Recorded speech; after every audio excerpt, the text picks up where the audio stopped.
Assalamualaikum warahmatullahi wabarakatuh. Sekali lagi dengan mata pelajaran pendidikan kemuhammadiyahan. Hari ini kita belajar tentang janji pelajaran Muhammadiyah. Sebelum kita masuk ke pembelajaran, kita buka kelas kita bersama-sama dengan bacaan Bismillahirrahmanirrahim. Baik, meneruskan pembelajaran yang selanjutnya yaitu mengenai janji pelajar Muhammadiyah.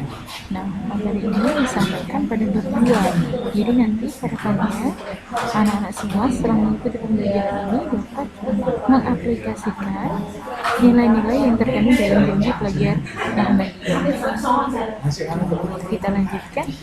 Nah, sebenarnya janji pelajar Muhammadiyah itu penting nggak sih? Bahwa ternyata pelajar Muhammadiyah itu memiliki wadah, yaitu namanya Ikatan Pelajar Muhammadiyah, yang mana dasar janji pelajar Muhammadiyah poin-poinnya diambilkan di dalam Ikatan Pelajar Muhammadiyah. Dalam anggaran dasar IPM pasal 6 disebutkan bahwa maksud dan tujuan dibentuknya IPM itu membentuk pelajar Muslim yang berilmu dan berakhlak mulia, terampil dalam rangka menegakkan dan menjunjung nilai-nilai ajaran agama Islam. Jadi nanti anak-anak setelah mendapatkan materi janji pelajar Muhammadiyah bisa bertambah akhlak mulianya, terampil, juga mau dan mampu untuk berdakwah mendakwahkan ajaran agama Islam. Kemudian butir-butirnya dari mana? Butir-butirnya ini didasarkan pada keputusan induk muktamar IPM. Nah, kita langsung saja ke matan atau isi dari janji pelajar Muhammadiyah. Diawali dengan kalimat syahadat, kemudian kesaksian bahwa kita menerima Allah sebagai Rabb atau sebagai Tuhan, kemudian Islam sebagai agama, dan Muhammad sebagai Nabi dan Rasul.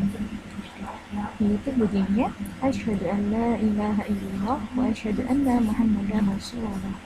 Raditu billahi rabba wa bil islam dina wa bi muhammadin nabiyyan wa rasulullah.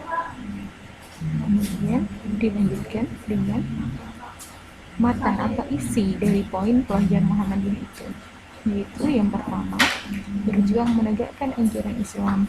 Yang kedua, hormat dan patuh kepada orang tua dan guru. Yang ketiga, bersungguh-sungguh dalam menuntut ilmu. 4, bekerja keras, mandiri, dan berprestasi. 5, rela berkorban dan menolong sesama. 6, siap menjadi kader Muhammadiyah dan bangsa. Nah, sebenarnya punya makna apa sih janji pelajar Muhammadiyah dalam kehidupan sehari-hari? Yang pertama, tentu ketika poinnya berbunyi berjuang menegakkan ajaran Islam, maka yang pelajar Muhammadiyah bisa lakukan itu apa? Jangan dikira bahwa berjuang menegakkan ajaran Islam itu kemudian melakukan aktivitas yang berat. Ternyata hal-hal kecil pun bisa dilakukan dalam rangka menegakkan ajaran Islam. Misalnya, teman-teman semua ikut aktif nih dalam pengajian Al-Quran di kalangan para pelajar. Maka kemudian teman-teman nanti bisa membentuk gerakan cinta Al-Quran misalnya.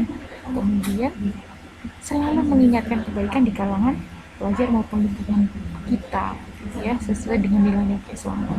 Misalnya kalau lihat temannya lagi gibah, ya jangan gibah dong, gitu ya.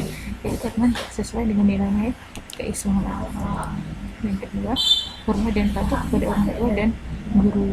Nah, apa yang bisa pelajar Muhammadiyah lakukan? Yaitu berusaha untuk tetap patuh pada perintah dan menghindari sifat-sifat membantah dengan menumbuhkan keyakinan dan perasaan husnuzon. Artinya, kita meyakini bahwa perintah yang diberikan oleh guru kita, oleh orang tua kita, kepada kita adalah untuk senantiasa kebaikan kita, ya.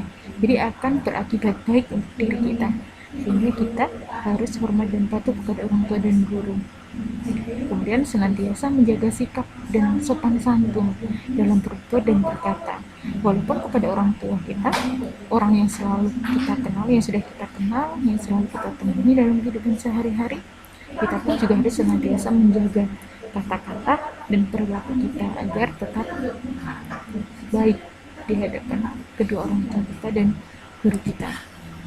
Yang ketiga, bersungguh-sungguh dalam menuntut ilmu. Hal ini bisa dilakukan pelajar Muhammadiyah, yaitu dengan menuntut ilmu kepada siapapun dan dimanapun, tanpa ada malu dan gengsi. Kalau ada sesuatu yang tidak paham, bisa bertanya kepada guru atau teman yang dianggap paham atau mengetahui sesuatu. Begitu. Jadi jangan malu untuk bertanya. Yang keempat, bekerja keras, mandiri, dan berprestasi.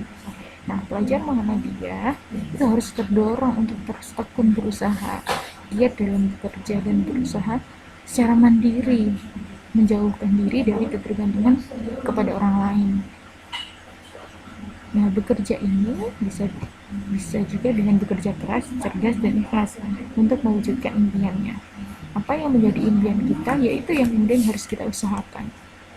Ya, tidak mengenal putus asa. Kalau misalnya ada impian kita, kemudian orang lain mengganggu, maka kita harus fokus pada impian kita. Berani mengambil sikap. Artinya ketika ada beberapa langkah untuk mencapai impian kita, namun kita sendirian, tidak masalah. Karena kita harus teguh terhadap apa yang menjadi impian kita, tujuan kehidupan kita secara mandiri. Kemudian yang selanjutnya adalah rela berkorban dan menolong sesama. Nah, apa yang pelajar Muhammadiyah bisa lakukan, yaitu senantiasa menumbuhkan manfaat bagi diri sendiri dan lingkungannya. Pelajar itu mampu loh untuk membantu orang. Pelajar itu mampu loh untuk mengorganisir sesuatu. Misalnya ada kecelakaan di jalan, maka ditolong. Kemudian ketika ada yang terkena musibah, maka bisa untuk dibantu atau ikut dalam kegiatan bakti sosial. Misalnya teman-teman yang aktif di kegiatan palang merah remaja di sekolah misalnya, ataupun hal kecil, misalnya teman luka membawa pensil, maka kita bisa meminjamkannya, dan seperti itu. Kemudian siap menjadi kader Muhammadiyah dan bangsa. Nah, hal ini menjadi satu komitmen yang harus dimiliki oleh seorang pelajar Muhammadiyah, karena sekolah Muhammadiyah itu mengantarkan kita untuk sukses. Maka hal yang kita raih, ya, yang kita capai hari ini bukan hanya untuk meraih kesuksesan pribadi saja dengan kepandaian, namun juga bisa pada teman-temannya dengan aktif berorganisasi atau membentuk kelompok belajar. Masyarakat juga selalu menanti kontribusi positif dari pelajar pembaruan dan pengembangan masyarakat. Misalnya bagi teman-teman yang lingkungan rumahnya belum ada taman pendidikan Al-Quran gitu ya, itu bisa ikut aktif di taman pendidikan Al-Quran. Begitu saja, terima kasih.